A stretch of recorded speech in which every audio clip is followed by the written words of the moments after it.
नमस्कार दर्शकों, स्वागत है आपका एशिया नेट न्यूज हिंदी के खास प्रोग्राम में। आपके साथ मैं हूं श्रीकांत सोनी। कोरोना काल में सबसे महत्वपूर्ण जिम्मेदारी निभाने वाले फ्रंट लाइन वर्कर यानी कि हेल्थ सेक्टर से जुड़े लोगों का सबसे ज्यादा महत्वपूर्ण योगदान रहा। ऐसे ही कोरोना योद्धा हमारे साथ हैं जो कि मध्य प्रदेश की राजधानी भोपाल की चिरायु हॉस्पिटल की नर्स हैं, जिन्होंने अपनी ड्यूटी के लिए अपने बच्चे, घर परिवार सबसे वो 3 महीने से ज्यादा दूर रही और लोगों की सेवा करती रही। बस एक ही लक्ष्य था कि कोरोना काल में जितने भी पीड़ित लोग हैं वो उनकी जान की सुरक्षा में लगी रही और जल्द से जल्द उन्हें ठीक करने के लिए जद्दोजहद में जुटी रही। हमारे साथ मौजूद हैं बहुत खास मेहमान रोशनी। सबसे पहले रोशनी जी, बहुत बहुत स्वागत है आपका एशिया नेट न्यूज हिंदी में। मैं आपसे यही समझना चाहूंगा कि कितना ये चैलेंजिंग रहा पूरा वक्त। चैलेंजिंग तो बहुत था हमारे लिए, क्योंकि नई बीमारी थी, सब कुछ नया था, पैंडेमिक थी। और दूसरे देशों से काफ़ी खबरें भी आ रही थी इसके बारे में, और चाइना से भी बहुत खबरें आ रही थी। तो चैलेंजिंग तो बहुत था, लेकिन मेरा ये प्रोफेशन था तो मुझे करना तो था इसे। तो मैंने कुछ नहीं सोचकर, अपने बारे में नहीं सोचकर, अपने घर के बारे में ना सोचकर, देश के बारे में सोचकर मैंने अपना कदम आगे बढ़ाया और मैंने इस चैलेंज को एक्सेप्ट किया। बिल्कुल रोशनी मोहनानी जी, मैं आपसे ये समझना चाहता हूं कि चैलेंज था, चुनौती को आपने एक्सेप्ट किया। जब ये कोरोना, क्योंकि 1 साल से ज्यादा का वक्त हो चुका है, अभी भी आप लगे हुए हैं कोरोना की ड्यूटी में, तो किस तरह से आपने इसे एक्सेप्ट किया और क्या आपको डर लगा था शुरुआत में कि कहीं आप खुद संक्रमित नहीं हो जाए इससे? जी, शुरुआत में डर तो लगा था बहुत, हमें भी। और डर वाली बात भी थी, क्योंकि सारी दुनिया में डर था इस पैंडेमिक डिसीज का, तो हमें भी डर लगा था।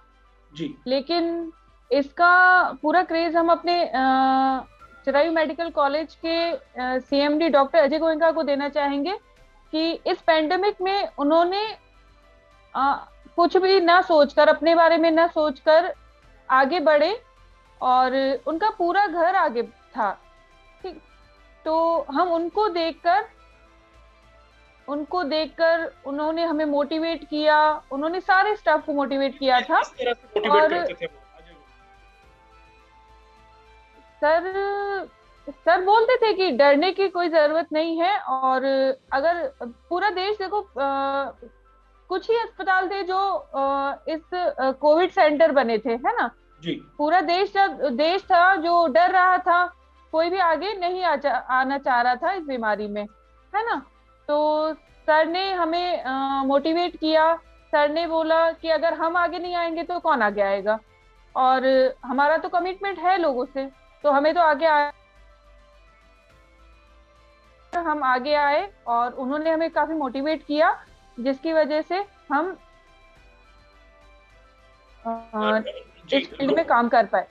जी रोशनी मोहनानी जी, एक चीज और बताइए, क्योंकि आप वहां पर 1 साल से ज्यादा हो चुका है इस ड्यूटी में, आपको कोविड की ड्यूटी में। किस तरह से लोग जो हैं, जो संक्रमित हो जाते हैं, उनकी रिकवरी होती है, कैसे ठीक होते हैं, क्या कुछ ट्रीटमेंट दिया जाता है? ट्रीटमेंट गाइडलाइन तो जो थी, रेमडेसिविर वगैरह जो भी लग रहे थे, 3 कैटेगरी में इसे डिवाइड किया गया था, माइल्ड, मॉडरेट और सीवियर। तो उसके अकॉर्डिंग ट्रीटमेंट दिया जाता था पेशेंटों को। काफी पेशेंट ठीक होके भी गए। और ये मुश्किल था, जो अपने घर से, अपने परिवार से दूर थे लोग, तो काफी डरे हुए भी थे। लेकिन अपने विल पावर से वो काफी लोग ठीक होके भी गए। बहुत सारे लोग हमारे चिराई हॉस्पिटल से ठीक होके गए हैं। जी तो जो ट्रीटमेंट गाइडलाइन थी उसके अकॉर्डिंग दिया गया था उन्हें। जी रोशनी जी, आप जब ड्यूटी पे जाते थे तो कितना दूर है आपका ड्यूटी सेंटर और कितनी दूरी पर आप रहते हैं और कैसे मैनेज हुआ है? सॉरी, मुझे फिर से एक बार क्वेश्चन कीजिए। बिल्कुल, मेरा सवाल ये कि जब आप ड्यूटी के दौरान किस तरह से घर परिवार को मैनेज करते थे? क्या उनसे आप दूर ही रहे? जी, 4 मंथ में अपने परिवार से दूर रही थी जी। और हॉस्पिटल के हॉस्टल में ही रहे थे हम लोग, क्योंकि घर आने में बच्चों और परिवार को भी हमसे खतरा था, तो इसीलिए हम वहीं रहते थे और बिल्कुल, 4 घर पे महीने का वक्त जो है जाना नहीं आपने, था। जी, 4 महीने का वक्त जो आपने हॉस्पिटल में गुजारा, तो इस दौरान कैसे आप अपने बच्चों से बात करते थे? और पूरी तरह से, क्योंकि वो भी डरे हुए रहते होंगे कि आप वहां पर ड्यूटी कर रहे हैं, वो घरों में हैं, उनकी चिंता भी आपको होगी, तो दोनों चीजें कैसे आपने मैनेज की? जी, अब घर वालों को भी पता ही था कि हम इस फील्ड में हैं, नर्सिंग में हमारी दिन रात ड्यूटी लगती है, तो उस दौरान घर वालों का सपोर्ट था मुझे बहुत। और क्योंकि घर वालों का सपोर्ट था तो इसीलिए मुझे बच्चों की टेंशन नहीं थी, क्योंकि मेरा पहला कर्तव्य मेरी जॉब है ना। और क्योंकि ये था कि जिंदगी और मौत का सवाल था, तो पहले मुझे मरीजों की जान बचानी थी, लोगों की जान बचाने के लिए हमें आगे जाना था। तो क्योंकि परिवार का सपोर्ट था, मेरे हस्बैंड का सपोर्ट था, बच्चों की देखभाल जॉइंट फैमिली थी तो हो रही थी, तो मुझे ज्यादा उनकी तरफ ध्यान न देकर मैंने अपने कर्तव्य की तरफ ध्यान दिया।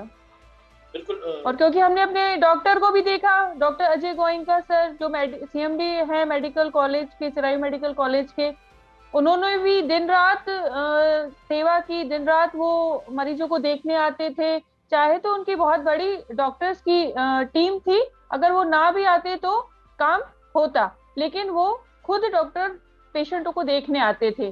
तो हमें उन्हें देखकर भी सीखने को मिला कि हमें अपने देश के लिए कुछ करना है। एक और सवाल था कि जो लोग संक्रमित होकर पहुंचे और जो ठीक भी हो रहे थे, तो आपको क्या लग रहा है कि क्या लोग गलती कर रहे हैं कि वो कोरोना से संक्रमित हो रहे हैं? गलती तो अब यही है कि मास्क ना पहन रहे हैं, लापरवाही कर रहे हैं, जो डिस्टेंस रखना चाहिए वो डिस्टेंस मेंटेन नहीं कर रहे हैं। और सब ये मतलब सीरियस नहीं ले रहे थे इस पैंडेमिक डिसीज को, तो इस कारण भी वो पॉजिटिव हो रहे थे। जी, एक और मेरा ये सवाल था कि आप वहां पर हैं, हॉस्पिटल में कोविड ड्यूटी में हैं, तो किस तरह से अपने आप को आप सुरक्षित रखते हैं, उसके लिए किस किस तरह के इंतजाम वहां पर किए गए हैं? कोविड ड्यूटी के दौरान सारे फैसिलिटीज थी हमारे पास। हम पीपीई किट पहन के ही जाते हैं और पीपीई किट पूरी पहनते हैं, मास्क पहन,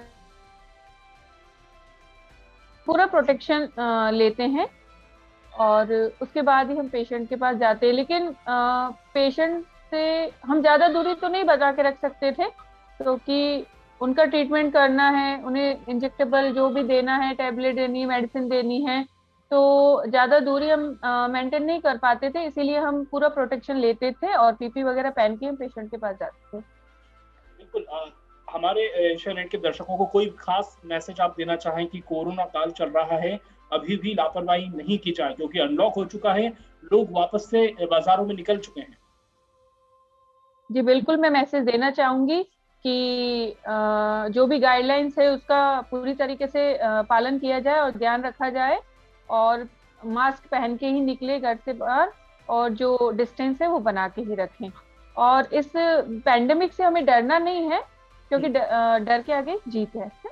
तो डरना नहीं है हमें, और अपने डॉक्टर्स और जो भी डॉक्टर अपना ट्रीटमेंट दे रहा है उस पर विश्वास रखें, अपना आत्मविश्वास बनाए रखें, और जो भी सरकार की गाइडलाइन है उसका पालन किया जाए। बिल्कुल, तो जो टिप्स रोशनी जी ने बताई है उसका जरूर पालन करें, क्योंकि कोरोना काल चल रहा है, कोरोना अभी खत्म नहीं हुआ है। लॉकडाउन और कोरोना कर्फ्यू हालांकि खत्म हो चुका है, लेकिन खुद को भी अब सुरक्षित रखना है। बहुत बहुत शुक्रिया रोशनी जी, आपने हमारे लिए वक्त निकाला। धन्यवाद। कैसा लगा ये वीडियो हमें कमेंट सेक्शन में ज़रूर बताएं, और अगर ये वीडियो पसंद आया हो तो इसे लाइक और शेयर भी करें, और हमारे channel Asia net news Hindi को सब्सक्राइब करना ना भूलें, और इसके नोटिफिकेशन पाने के लिए बेल आइकन को ज़रूर दबाएं।